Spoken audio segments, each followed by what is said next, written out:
ఇంకో వార్త చూద్దాం. గవర్నర్ తీరుపైన కాంగ్రెస్ గుస్సా. ఈ రేసు కేసు ఫైల్ పెండింగ్ పైన అసహనం. నెల రోజులుగా జిష్ణుదేవ్ వద్దే పరోక్షంగా బీఆర్ఎస్కు సపోర్ట్ చేస్తున్నారని అసంతృప్తి. కాంగ్రెస్ లీడర్ల ఇంటర్నల్ మీటింగ్లో డిస్కషన్. రాజ్భవన్ నిర్ణయం పైన కొనసాగుతున్న ఉత్కంఠ. గవర్నర్ జిష్ణుదేవ్ వర్మ తీరుపైన కాంగ్రెస్ లీడర్లు కోపంగా ఉన్నట్లు ప్రచారం జరుగుతూ ఉన్నది.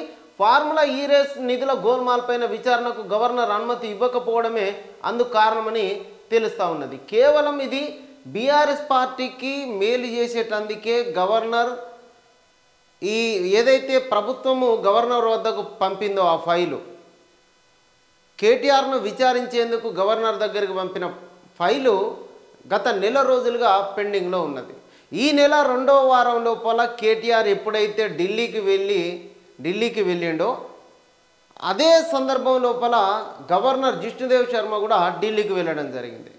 ఫార్ములా ఈ కార్ రేసులకు సంబంధించి గోల్మాల్ జరిగిన వ్యవహారం లోపల కేవలం మౌఖికంగానే 55 కోట్ల రూపాయలు ప్రభుత్వ ఖజానా నుంచి దుర్వినియోగం చేసిందనే ఆరోపణల నేపథ్యం లోపల కేటీఆర్ ఢిల్లీకి పోయి బీజేపీ లీడర్లను ఆర్ఎస్ఎస్ లీడర్లను కలిసిన తర్వాత జిష్ణుదేవ్ శర్మ కూడా ఢిల్లీ నుంచి వచ్చిన తర్వాత ఎట్లాంటి నిర్ణయం తీసుకోలేదు.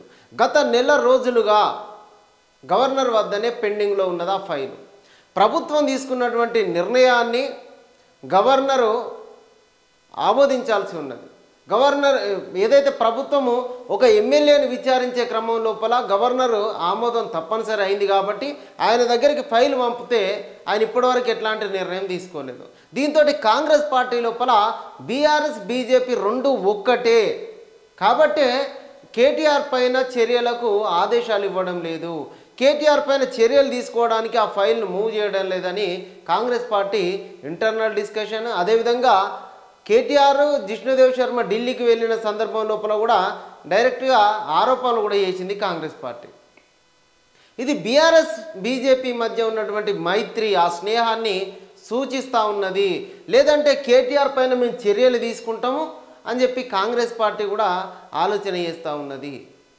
గతంలో బీజేపీ అంటే ఇప్పుడున్నటువంటి కాంగ్రెస్ ప్రభుత్వము ప్రతి నిర్ణయాన్ని కూడా రాజ్భవన్ వద్దకు వెళ్ళి గవర్నర్ తోటి డిస్కషన్ చేస్తూ ఉన్నది. రేవంత్ రెడ్డి కూడా ప్రతి విషయం లోపల గవర్నర్కి ప్రోటోకాల్ పాటిస్తూ ఉన్నాడు. గతంలో రాజ్భవన్కి ప్లస్ ప్రభుత్వానికి మధ్య పచ్చగడ్డి వేస్తే బగ్గు అనేటువంటి పరిస్థితి ఉండే. గతంలో తమిళసై నాకు ప్రోటోకాల్ పాటించడం లేదు అంటూ అనేక బహిరంగ వేదికల మీదనే ఆమె చెప్పినటువంటి సందర్భాలు. కానీ ఇప్పుడున్నటువంటి కాంగ్రెస్ ప్రభుత్వము గవర్నర్కు మధ్య సఖ్యతనే ఉన్నప్పటికీ ప్రతి విషయం లోపల గవర్నర్ నిర్ణయాలను గవర్నర్ తోటి ప్రతి విషయాన్ని డిస్కస్ చేసిన తర్వాతనే నిర్ణయాలు తీసుకుంటా ఉన్నది కాంగ్రెస్ ప్రభుత్వం. అయినప్పటికీ వాళ్ళ లోపల ఉన్నటువంటి బీఆర్ఎస్ బీజేపీ లోపాయికారి ఒప్పందంతో కేటీఆర్ యొక్క ఫైలు ఫార్ములా ఈ కార్ రేసులకు సంబంధించి ఆ ఫైల్ను పెండింగ్లో ఉంచుతూ ఉన్నారు. మేము కేటీఆర్ పైన చర్యలు తీసుకోవడానికి సిద్ధంగా ఉన్నాం, కానీ ఆ ఫైలు గవర్నర్ దగ్గర ఉన్నది. గత ప్రభుత్వం లోపల గవర్నర్కి ప్రభుత్వానికి మధ్య పచ్చగడ్డి వేసే పరిస్థితులు ఉంటే ఈ ప్రభుత్వంలో మేము ప్రతిదీ కూడా ప్రోటోకాల్ పాటిస్తూ ఉన్నాం, ప్రతి అంశం కూడా గవర్నర్కు చెప్పే చేస్తున్నాము. అయినప్పటికీ గవర్నరు ఇంకా ఈ రకంగా చేయడం అనేది కరెక్ట్ కాదంటూ కూడా కాంగ్రెస్ పార్టీ ఆరోపణలు చేస్తూ ఉన్నది. గవర్నర్ సహకరించడం వల్లనే కేటీఆర్ను మేము అరెస్ట్ చేయలేకపోతా ఉన్నాం. గవర్నర్కు ఉన్నటువంటి విధులను ఆయన తూచ తప్పకుండా పాటించినట్లయితే మేము కేటీఆర్ను అరెస్ట్ చేస్తామంటూ కూడా ఆ ఫైల్ గవర్నర్ దగ్గర ఉంది కాబట్టి గవర్నర్ నిర్ణయమే తుది నిర్ణయం అని చెప్పేసి ఇక్కడ కాంగ్రెస్ పార్టీ చెప్తా ఉన్నది. ఇది పరోక్షంగా బీఆర్ఎస్ పార్టీకి సపోర్ట్ చేస్తూ ఉన్నారు అంటూ కూడా కాంగ్రెస్ లీడర్లు గవర్నర్ పైన కోపానికి వస్తున్నటువంటి పరిస్థితి. ఇది ఒక వార్త. ఇకపోతే ఇదేనా ప్రజాపాలన? పసి ప్రాణాలు పోతున్నా ప్రభుత్వంలో చలనం లేదు. ఫుడ్ పాయిజన్ ఘటన నా మనసును కలిచేసింది. కాంగ్రెస్ ప్రభుత్వ వైఫల్యానికి ఇది నిదర్శనం. రేవంత్ సర్కార్ నియంతృత్వ పోకడ ఎమ్మెల్సీ కవిత. ఇదేనా ప్రజాపాలన అంటూ కవిత ఒక వార్తనైతే ఉన్నది ఇక్కడ ఒకటి. ఇదేనా ప్రజాపాలన అంటే లేదు, ఇది ఎట్లా ప్రజాపాలన అవుతుంది? ఇవాళ రైతులకు రుణమాఫీ జరుగుతూ ఉన్నది, మహిళలు ఫ్రీ బస్సు ప్రయాణం చేస్తూ ఉన్నారు, 500 రూపాయలకే గ్యాస్ వస్తూ ఉన్నది, కరెంటు కూడా ఉచితంగా ఇస్తున్నటువంటి పరిస్థితి ఉన్నది, రైతులకు రుణమాఫీ చేస్తున్న పరిస్థితి ఉన్నది, వరేస్తే అంటే వరికి 500 రూపాయల బోనస్ ఇస్తున్నటువంటి పరిస్థితి ఉన్నది. ఇది ఎట్లా ప్రజాపాలన అవుతుంది? నిరుద్యోగులు ఉద్యోగాలు సంపాదించుకుంటున్నటువంటి పరిస్థితి ఉన్నది. నోటిఫికేషన్ల కోసం ఎదురు చూడకుండా ఉద్యోగాల కోసం ప్రిపేర్ అవుతున్నటువంటి పరిస్థితి ఉన్నది. స్కిల్ యూనివర్సిటీని ఏర్పాటు చేసి నిరుద్యోగుల లోపల వాళ్ళ నైపుణ్యాలను పెంచే పరిస్థితి ఉన్నది. ఇది ఎట్లా ప్రజాపాలన అవుతుంది? ప్రజాపాలన కాదు. ఏది ప్రజాపాలన అవుతుంది? ఉద్యోగాల కోసం ఎదురు చూసి తనువులు చాలించినటువంటి పరిస్థితి, అది ప్రజాపాలన అవుతుందా? రైతులకు బేడీలేసి జైళ్లకు తీసుకుపోయినటువంటి పరిస్థితి ఉన్నది, అది ప్రజాపాలన అవుతుందా? నేరళ్ళ బాధితుల పైన 3rd డిగ్రీ ప్రయోగించారు, అది ప్రజాపాలన అవుతుందా? ఉద్యోగాల కోసం ఎదురు చూసి చచ్చిపోయారు, రైతులు చనిపోయినటువంటి పరిస్థితి ఉన్నది. ఇప్పుడు మీరు మాట్లాడుతూ ఉన్నారు ఈమె ప్రజాపాలన ఇది అని మాట్లాడుతూ ఉన్నారు. ఇప్పుడున్నటువంటి పరిస్థితికి అప్పుడున్నటువంటి పరిస్థితికి ఒక్కసారి అంచనా వేస్తే ఆమె చెప్పాలి. నిజంగా పసిపానాలు పోతున్నాయి అంటే ఇక్కడ ఫుడ్ పాయిజన్కు సంబంధించి ఇక్కడ ఒక వార్త అయితే ఉన్నది. అయితే అన్నమా విషమా, మాగనూరు హై స్కూల్లో మళ్ళీ ఫుడ్ పాయిజన్, 40 మంది స్టూడెంట్స్ ఆసుపత్రికి తరలింపు, 10 రోజుల వ్యవధిలోనే రెండోసారి.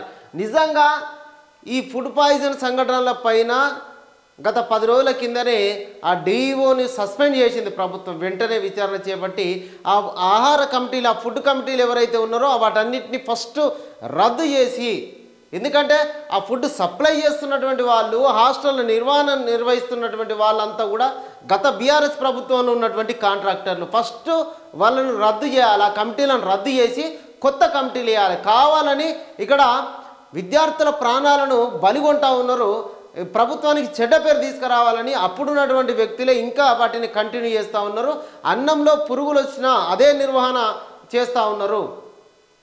కేవలం 10 రోజుల లోపలనే ఇట్లాంటి సంఘటన జరిగింది అంటే ముఖ్యమంత్రి స్వయంగా ఎట్లాంటి ఆహారం కల్తీ జరిగితే ఖచ్చితంగా చర్యలు ఉంటాయని చెప్పినప్పటికీ కూడా వీళ్ళు చేస్తున్నారంటే ఫస్ట్ ఆ ఫుడ్ కమిటీలను మొత్తం కూడా రద్దు చేయాలి, కొత్త కమిటీలు వేయాలి. ఎవరైతే దాంట్లో కల్తీకి పాల్పడుతున్నారో వాళ్ళను కఠినంగా శిక్షించాలి. ఖచ్చితంగా ఈ పసిపిల్లల ప్రాణాలకు ముప్పు వస్తుందంటే ఎవరు కూడా ఒప్పుకోరు. కానీ ఇక్కడ ప్రతిదీ కూడా రాజకీయం చేయాలని చూడొద్దు. ఖచ్చితంగా ఇక్కడ చూడండి, ప్రభుత్వ హాస్టళ్లలో నాయకుల పిల్లలను ఉంచుతారా? BC commission chairman Niranjan. వాస్తవమే కదా, ప్రభుత్వ హాస్టళ్ల లోపల లీడర్ల పిల్లలు ఉండరు కాబట్టే, పేదోళ్ళ పిల్లలు ఉంటారు కాబట్టే వాళ్ళు నిజంగా లీడర్ల పిల్లలను ఉంచినట్లయితే అక్కడ ఫుడ్ ఆ విధంగా ఉంటుందా? ఉండదు కదా. పేదోళ్ళ పిల్లలే ఉంటారు. ఖచ్చితంగా నాణ్యమైనటువంటి ఫుడ్ అందించాల్సినటువంటి బాధ్యత ప్రభుత్వం మీద ఉన్నది.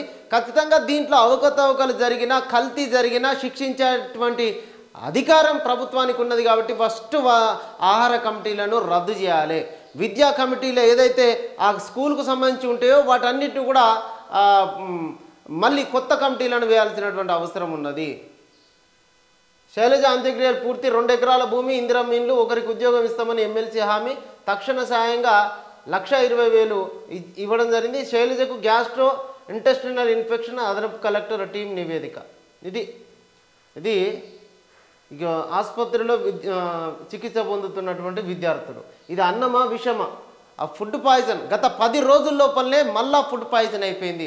ఆ అధికారులపైన చర్యలు తీసుకున్నా కూడా మళ్ళీ వాళ్ళు అట్లనే వాళ్ళ తీరు మారలేదు. ఖచ్చితంగా ఎవరు కూడా ఈ విషయాల్ని ఒప్పుకోరు. వాళ్ళపైన చర్యలు తీసుకోవాల్సిందే. ఖచ్చితంగా ప్రభుత్వము ప్రత్యేక దృష్టి సారించాలి. పేద పిల్లలు చదువుతున్నటువంటి ఈ పాఠశాలలపైన ప్రత్యేక నజర్ వేయాల్సినటువంటి అవసరం ఉన్నది. ఇక్కడ చూస్తే ఒకే ఒక విద్యార్థిని ఏడాదికి ఖర్చు 12.84 లక్షలు. వీధిలో ఓ టీచర్ సహా 2 సిబ్బంది, ఒక స్టూడెంట్ కోసమే మధ్యాహ్న భోజనం. నారపనేనిపల్లి ప్రభుత్వ పాఠశాలలో విచిత్ర పరిస్థితి. ఇక చూడురి,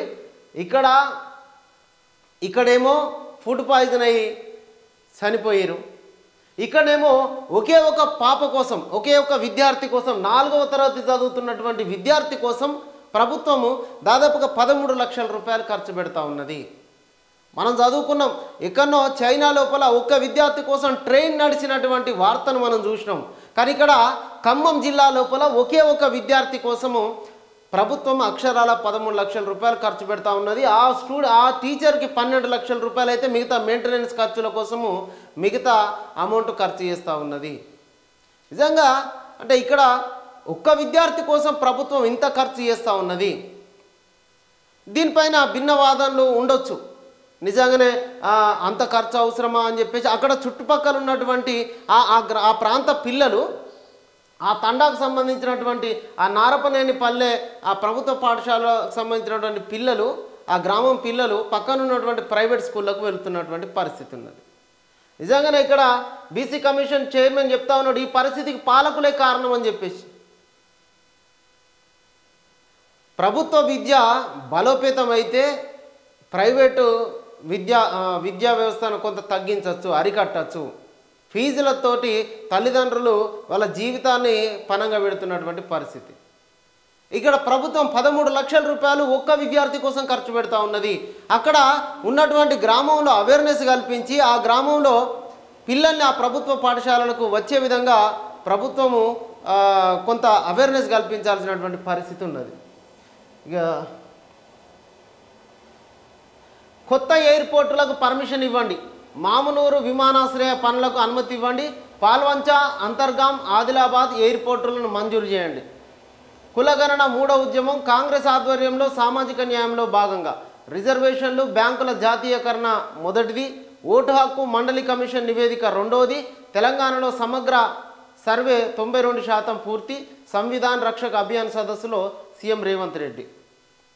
ఖర్గే ప్రియాంకతో రేవంత్ భట్టి భేటీ, వాయనాడు ఎంపీగా గెలిచినందుకు ప్రియాంకకు శుభాకాంక్షలు, రాజకీయ పరిస్థితులు, సంవత్సర పాలనపైన వివరణ, ఏడాది ఉత్సవాలకు ఆహ్వానం, 32 కొత్త మండలాల ప్రజా పరిషత్తుల ఏర్పాటుకు ప్రభుత్వం ఉత్తర్వులు.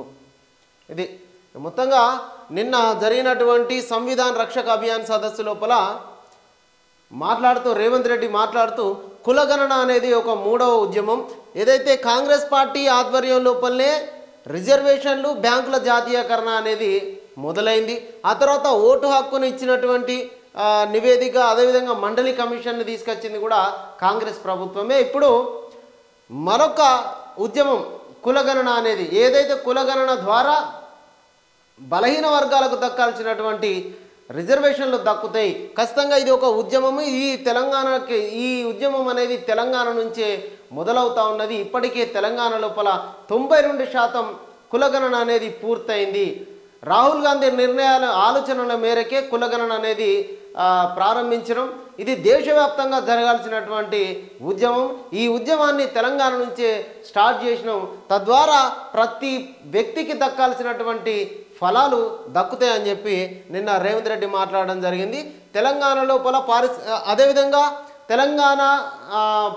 తెలంగాణలో కాంగ్రెస్ ప్రభుత్వం ఏర్పాటై ఏడాది సంవత్సర కాలం పూర్తవుతున్న సందర్భంగా విజయోత్సవాలకు సచివాలయం లోపల తెలంగాణ తల్లి విగ్రహ ఆవిష్కరణకు ఉత్సవాలకు ముఖ్య అతిథిగా సోనియా గాంధీ కుటుంబాన్ని పిలవడానికి భట్టి, విక్రమార్క, రేవంత్ రెడ్డి ఇద్దరు కూడా వెళ్ళడం జరిగింది. ప్రియాంక గాంధీకి శుభాకాంక్షలు తెలిపి ఎంపీగా గెలిచినందుకు, అదేవిధంగా ఏడాది ఉత్సవాలకు కూడా ఆమెను ఆహ్వానించడం జరిగింది.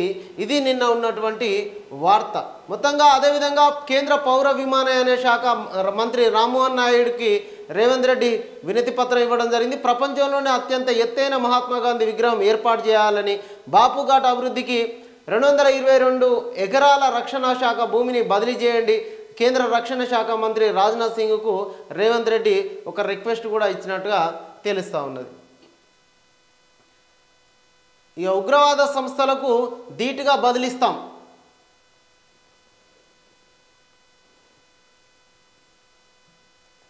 ఉగ్రవాద సంస్థలకు ధీటుగా బదిలిస్తాం, దేశ పురోగతికి రాజ్యాంగం మార్గదర్శిని, నేడు రాజ్యాంగ పరిమితిలోనే పనిచేశా, సుప్రీంకోర్టులో ప్రధాని నరేంద్ర మోడీ, ప్రజలను చంపుతూ అబద్ధాలతో ప్రభుత్వాలను నడపాలని రాజ్యాంగం చెప్పిందా అంటూ రాహుల్ గాంధీ కౌంటర్ ఇచ్చిండు. టీఎన్జిఓ సొసైటీ ల్యాండ్ వెనక్కి తీసుకుంటారా? సుప్రీం తీర్పు నేపథ్యంలో సస్పెన్స్. ఏదైతే సుప్రీంకోర్టు ఇటు అధికారులకు జర్నలిస్టులకు సంబంధించి భూములు కేటాయించిన దాన్ని సుప్రీంకోర్టు తప్పుపడుతూ ఆ నిర్ణయాన్ని తప్పుపట్టడం జరిగింది. అయితే ఈ సందర్భం లోపల జర్నలిస్టులకు ఇచ్చినటువంటి భూములపైన సస్పెన్స్ నెలకొన్నది. ఈ సందర్భం లోపల టీఎన్జిఓ సొసైటీ ల్యాండ్ను కూడా వెనక్కి తీసుకుంటారా అనేది చర్చ జరుగుతూ ఉన్నది. కేటాయింపుల్లో అక్రమాలు జరిగినాయని గతంలో ఫిర్యాదులు అందినాయి. ధృవీకరించిన సహకార శాఖ అధికారి ఇతర సొసైటీలకు భూముల కేటాయింపులు, ఈ భూముల విలువ 10,000 కోట్ల పైమాటే. ప్రభుత్వానికి సంబంధించినటువంటి భూములను అంటే ప్రైవేటు వ్యక్తులకు ఎట్లా కట్టబెడతారని సుప్రీంకోర్టు ప్రశ్నించడం జరిగింది. అయితే దానిపైన భూములను ఏదైతే నెహ్రూ సొసైటీకి సంబంధించినటువంటి జర్నలిస్టులకు ఇచ్చిన భూమి, అట్లనే టీఎన్జిఓకి ఇచ్చిన ఇటు ప్రభుత్వ భూమిని ఎవరైతే ప్రైవేట్ వ్యక్తులకు ఇచ్చారో ఎట్లు ఇస్తారు అని చెప్పి ప్రశ్నించడం. నేటికి సుప్రీంకోర్టు లోపల ఈ కేసు ఇంకా పెండింగ్నే ఉన్నది. మళ్ళా మైనింగ్ షురు, తోగ్గూడెంలో మళ్ళీ మైనింగ్ షురు. నోటీసులు ఇచ్చినా డోంట్ కేర్. కందకాలు తవ్వినా పట్టించుకొని యజమాని. అర్ధరాత్రి విచ్చలవిడిగా లారీలతో కంకర రవాణా. రాజకీయ అండతో చెలరేగుతున్న అక్రమార్కులు. తిలాపాపం తలాపిడికడ అన్నట్లు అధికారుల వ్యవహార శైలి. నిబంధనలకు విరుద్ధంగా మైనింగ్ జరుగుతున్న పట్టింపు కరువు. ఇది కథ. ఓలా కొత్త స్కూటర్ 39,999కే. 4 కొత్త మోడల్ ఆవిష్కరణ. 499 రూపాయలతో బుకింగ్స్ ప్రారంభం. పోర్టబుల్ బ్యాటరీ సౌకర్యం. 9,999కే పోర్టబుల్ ఇన్వర్టర్. తక్కువ ధరకే కొత్త స్కూటర్లను ఓలా లాంచ్ చేసింది. వీటి ద్వారా 39,000 నుంచి ప్రారంభం కానున్నది. 500 రూపాయలు కట్టి కొత్త స్కూటర్ బుక్ చేసుకోవచ్చట. తక్కువ రేటుకే స్కూటర్లు రాబోతూ ఉన్నాయి కాబట్టి వాటిని బుక్ చేసుకుంటే ఇక ఎప్పుడు ఇది వచ్చే ఏడాది ఏప్రిల్ లేదా మేల డెలివరీలు ప్రారంభించేటువంటి అవకాశం ఉన్నదట. తక్కువ ధరకి 500 రూపాయలు పెడితే స్కూటర్ బుక్ చేసుకోవచ్చు. 40,000కే ఓలా కొత్త బైక్లను తీసుకొస్తూ ఉన్నది. ఇది ఈరోజు ఉన్నటువంటి వార్తలు.